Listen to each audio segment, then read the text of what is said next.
አትርገጡ፣ ሳሩን አትርገጡ። በቃ ደግሞ ስትሄዱ በጥንቃቄ እሺ። መኪናው ግማሹ ያለበት በፌስታል የያዘ አለ። በቃ ለቀቅ። ጎበዞች፣ ችግር የለም ፋዘር። እሺ ምንም ችግር የለም። በርቱልን። እሺ ችግር የለም። አዎ በቃ ችግር የለውም።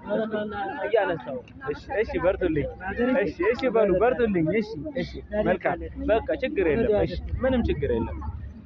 እንደዚህ የተለየ ሁኔታ ያለ ያልወሰዱ እነግራቸዋለሁ። እያየን በቃ አንዴ። እሺ ከሳሩ ላይ ወደዚያ። አዎ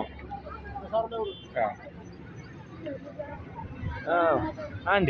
በቃ አዎ ከሳሩ ላይ ወደዚያ